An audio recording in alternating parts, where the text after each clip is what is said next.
Okay, welcome to the show. Today on Repairs 101 we're going to do something fun and easy, and who am I kidding? It's fun because it's easy. Alright, and it's going to be very simple and easy. We just need some basic cleaning tools, a putty scraper. This is a Richards brand putty scraper that broke off, and I just ground it down on my bench grinder, shortened it out so it looks a little different from the one you'll see in the store. But that's all. You can get infinite life almost out of these things just by grinding it down periodically. Don't kid yourself about tape. You get what you pay for. This is 3M brand Scotch tape. It's specifically for painting. It's very expensive, but you get your money's worth. Paint will not creep under the edges. It will stay stuck for a good long time through rain, anything. I've used it, of course, in the boat building industry. It's a remarkable product.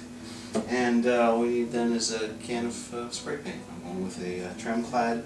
It's high heat enamel, it's high gloss, and it should make this old pooch look just gorgeous. Now, of course, the first thing you need to do is go down to the basement and find the breaker box and turn off the power to the stove. Because the last thing I want to be doing is pulling it out of here when it's live with 220 volts of power. Okay, so we're down in the basement, we've been to the breaker box, and we have a common problem here. And I just wanted to point this out, bring it in for you, zoom that in a little bit, and I'll show you that, look, it's written in pencil. If you want something to be permanent, generally speaking, a ballpoint pen. Anyway, so we come over here and we find the, it's a double 40 amp breaker for the stove. We just shut that off. Okay, so this is just a standard old stove. It's been in this household for many, many years. I'm going to pull it all apart as best I can.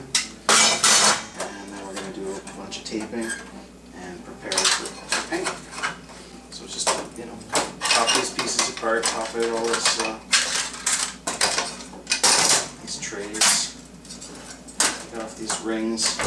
We'll give them a really good going over with the steel wool later, and then we'll clean those up nice. Just little nuts that sit on top of a threaded switch. Get this one too. It's in the picture yet.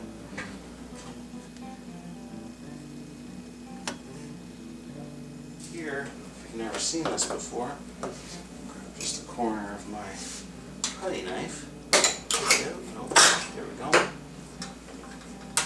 This.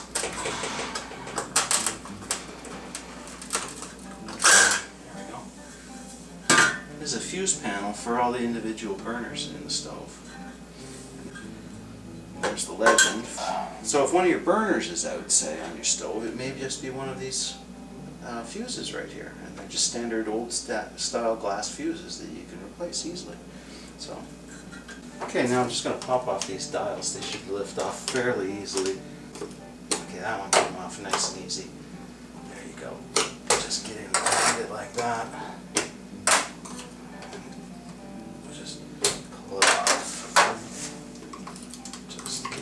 Them. There we go. Again, a little higher. Through there. Good. And there we go.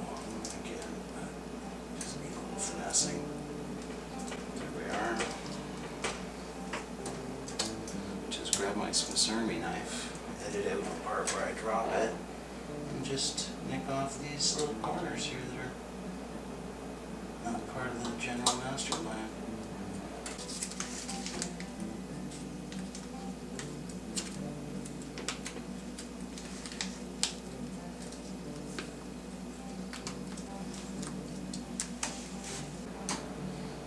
Again, this is a stove, right?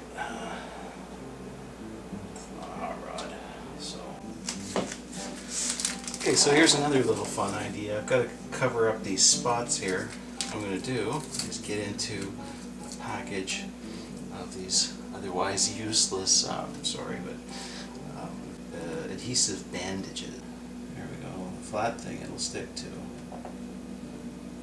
So, okay, so I'll just show you how to deal with this. We'll just take a piece of tape, cut it down a little bit, make sure it's just the right size we need.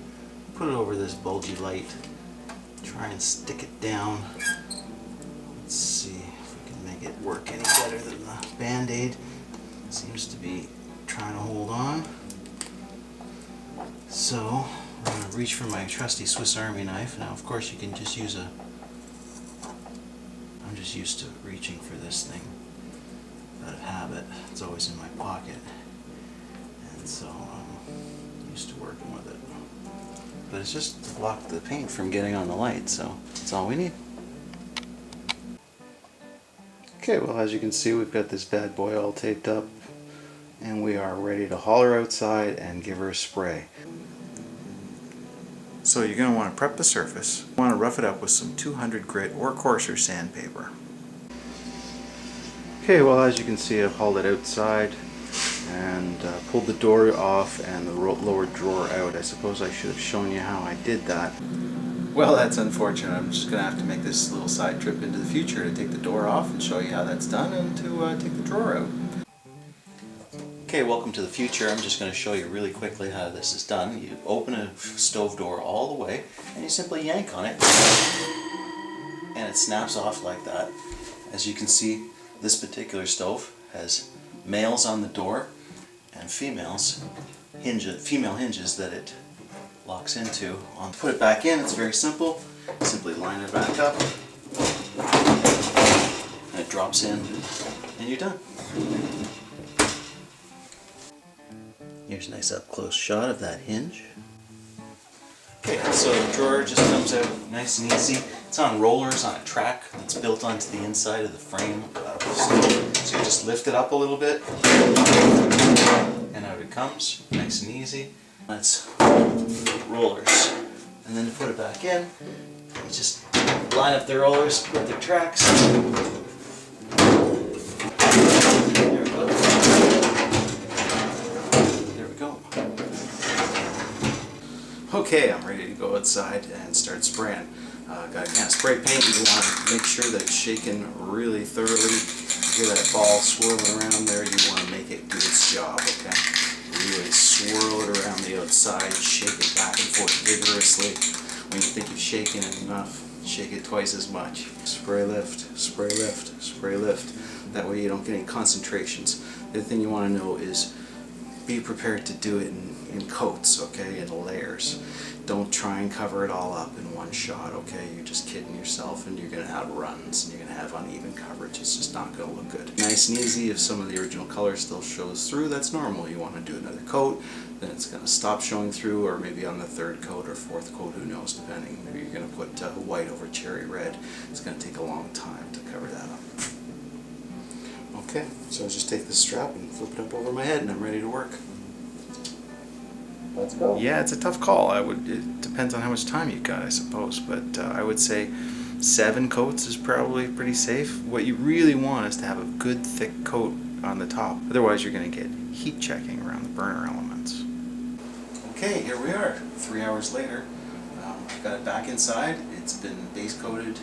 I have to call it a base coat because unfortunately the wind picked up while I was outside and it deposited all kinds of dust and little bits of debris on the surface. So I'm going to sand that off.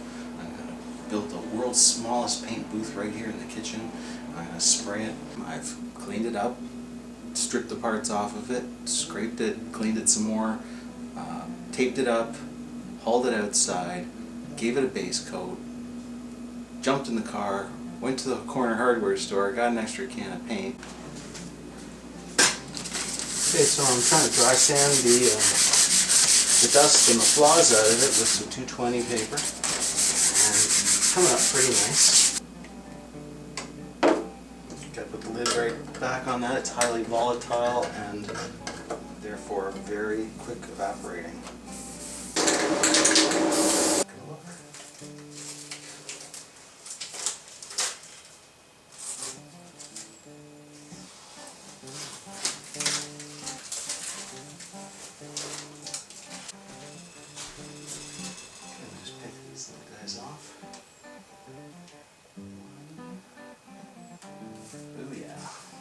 Well, I wish I could tell you that I created this terrible edge here, as you can see where it bled, on purpose.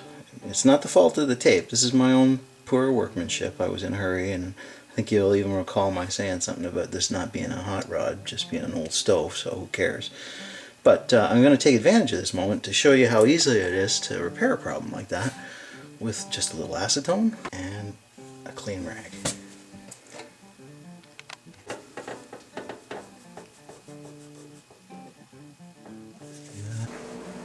Alright, here we are. What do you think? It's 5 hours later and ta-da, all finished, all assembled. I wouldn't say ready to cook on because, as with everything, I like to give it 24 hours to cure. Have a look at some of my other videos. In particular, Stoves 101 might be interesting to you. It's full of all kinds of other information that I haven't covered in this video, as well as Spray Painting 101, all kinds of tips and tricks as to how to get a really good finish out of an ordinary can of spray paint.